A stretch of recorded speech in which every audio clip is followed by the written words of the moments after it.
And he just looks unbeatable on the brink of elimination. That match in the top 8 against Andrew was so decisive against a player who had just finished going 14-0. The first player to ever go 14-0, but Riley just won the match like it was nothing. I was really rooting for the 17-0. That would have been cool, but Riley saying not today.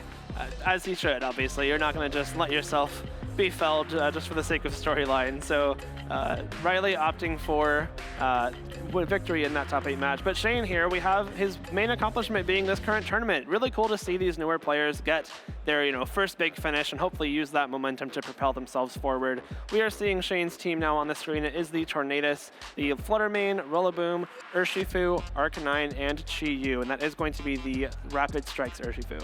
Yeah, so just another one of these teams that has so much damage potential.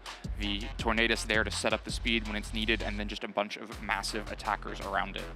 Back over to Riley again, a 5-time regional champion, has top 8 from Peoria a couple weeks ago, and top 4 in Fresno a few months ago, the last California regional we've played, and as well as a big finish at the World Championships in 2015, being a top 32, a very impressive feat. Yeah, Riley just a player who's had a ton of success this season and kind of doing it his own way with the Kingambit, the Amoonguss, the Urshifu, the Dragonite, the Chien-Pao, and the Ogerpon Hearthflame. Again, it is that Rapid Strike Urshifu, and it is the Terra Poison, which we saw come into play on a match earlier on stream. A really cool defensive option for Urshifu. It does allow it to resist types like Grass and Fairy that would normally be super effective for it.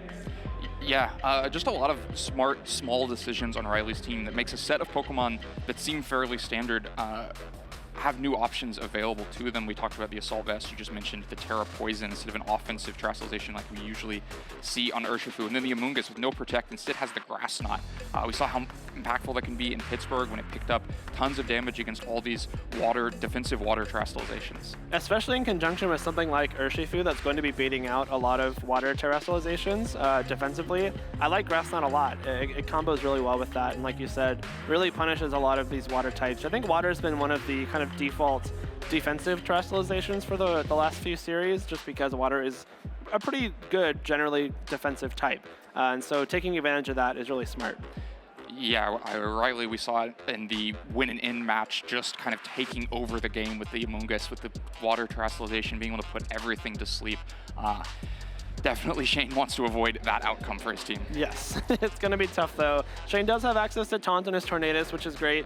He has the Rillaboom, which is immune to Spore, and he has Pokemon like the Arcanine and the Chi-Yu, which normally would be able to one-hit KO Amoonguss with their Choice Band Flare Blitzes or their Choice Specs Overheats. That might open up the possibility for Riley to use that own water defensive Terastallization of his own though. Yeah, it's going to be interesting to see whether Riley opts into the Amoonguss. A lot of times it is a bit vulnerable against really offensive teams like the one Shane is using. But like you highlight, once it's water type, it stands up much better to all of these Pokemon. Only Rillaboom has an advantageous matchup then. And if you can catch the choice item fire Pokemon, 2 of them on Shane's team in fire moves, and with now a water type Amoonguss, suddenly that can just be a massive positional advantage for Riley. You can Spore whatever switches in as they try to get off the field and back in to have a better offensive potential against Amoonguss. Shane's game plan with this team seems pretty clear. You have the Choice Specs Chi-Yu, the Choice Band Arcanine, the Mystic Water Urshifu, and the Booster Energy Fluttermane, which looks like it will be that special attack boosting form.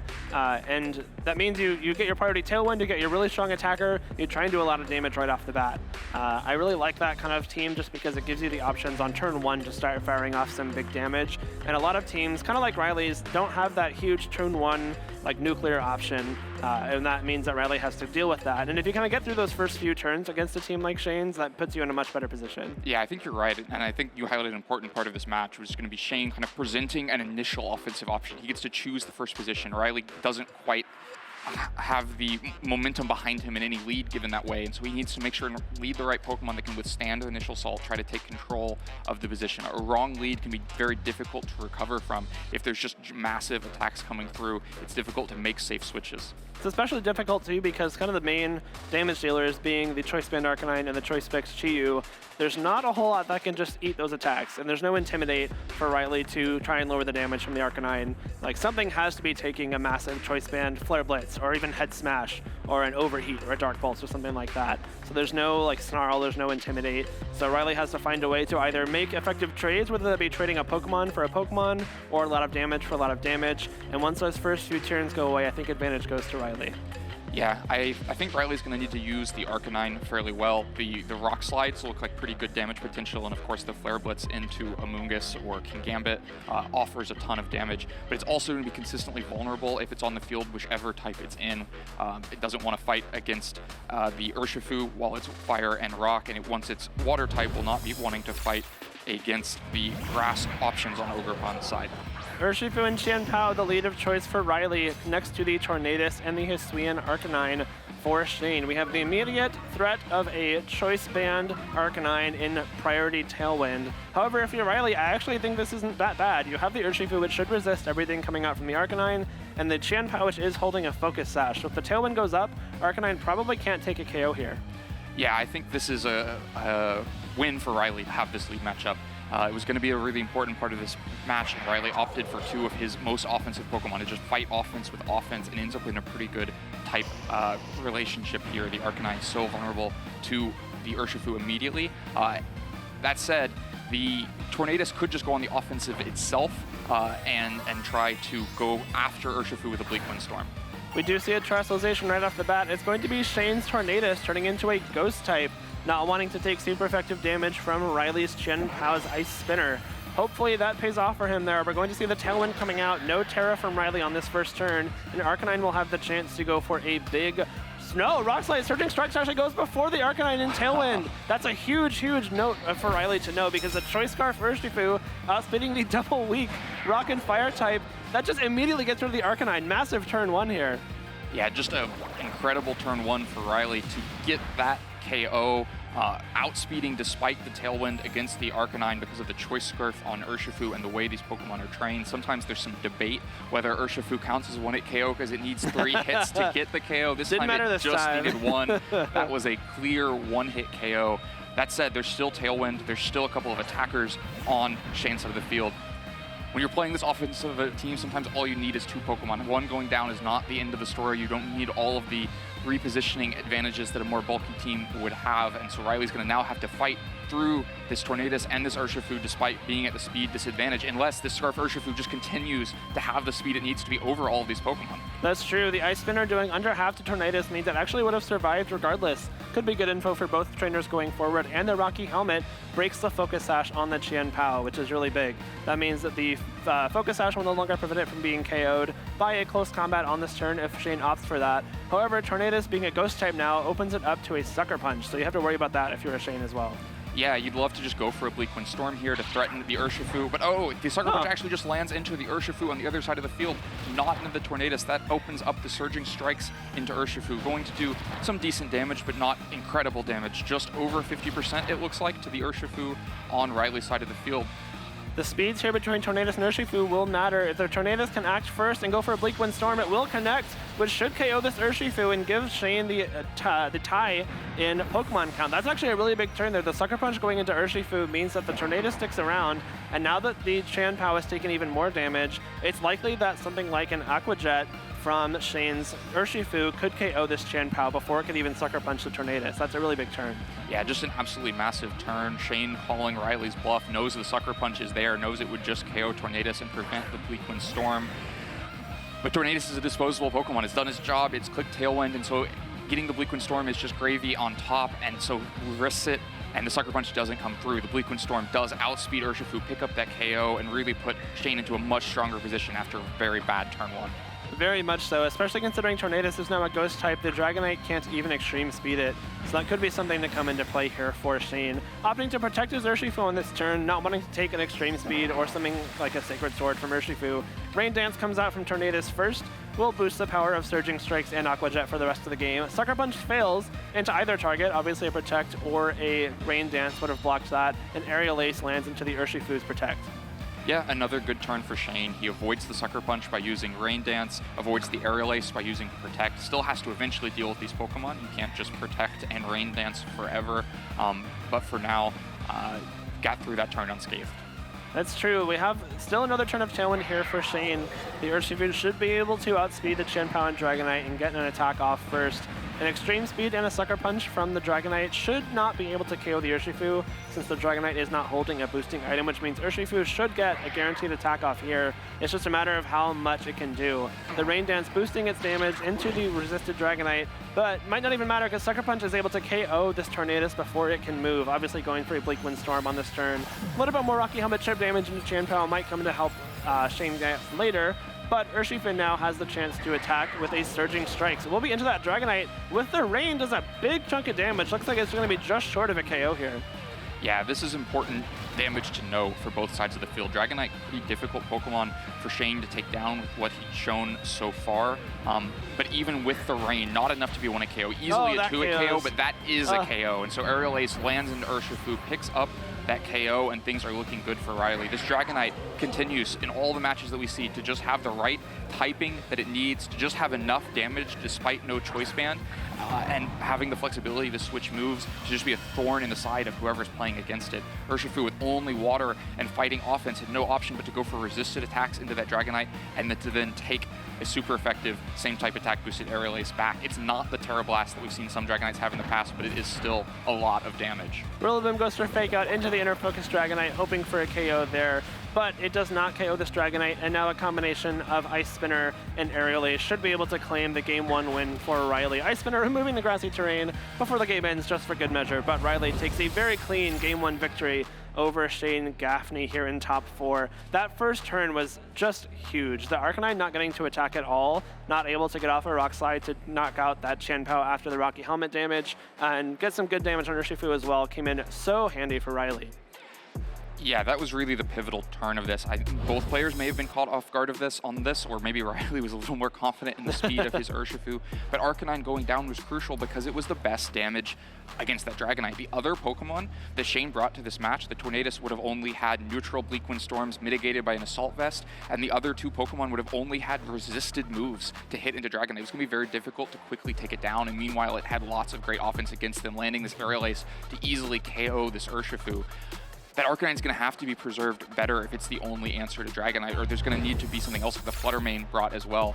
You can't just count on Urshifu and Rillaboom to take down Dragonite. Aerial Ace coming in really handy here too. That's something a lot of trainers opt not to use on Dragonite, especially because it's not the greatest of base powers, but Riley recognizing that the Aerial Ace hits a lot of things super effectively in this meta, most notably the Ogerpons, the Rillabooms, and the Urshifus. Those are 4, 5, however many forms we have, big targets for that Aerial Ace, and even though it's not the flying type Terra Blast, which a lot of people opt for on Dragonite, especially in metas past, it is still very consistent flying damage from a very strong Dragonite, especially in conjunction with the Sword of Ruin from Chien-Pao. Yeah, the Sword of Ruin allowing Dragonite to make up some of the difference of not having an attack boosting item. Probably still a pretty offensively trained Dragonite to be able to pick up that KO with such a low base power move, but the combination of bulk and typing and flexibility is just making this Dragonite a standout star in this match, and something that it's going to be up to Shane to react to. It's true, especially knowing that the Urshifu now outspeeds the Arcanine in Tailwind. It's going to be more difficult for Shane to deal with, especially because that Dragonite, like you said, is probably the one thing Arcanine wants to be facing down the most, and if you just lose it, even with Tailwind up, that's like your way to know that Arcanine is faster than Dragonite. It's just no longer something you can count on because of that Choice Scarf Urshifu. Yeah, the Urshifu's speed relationship with Arcanine really kind of invalidating a lot of possible game plans for Shane. The good news is the other speed relationship, we saw Bleak Wind Storm go over Urshifu and get the KO there, and that can be consistent offense, especially if you get the Rain Dance first from Tornadus, and so there's like definitely paths through the offense once Tailwind is up that still work in Shane's favor. We see the same leads coming out, the Chien-Pao and the Urshifu matched with the Tornadus and the Arcanine. However, now Shane knows his Arcanine will be slower than Urshifu, so has the option to possibly play this turn a little bit differently. Tornadus still is the main Tailwind, main source of support for Shane here, so you imagine the Tailwind goes up, but how does Shane handle the Arcanine being outsped by the Urshifu and Tailwind?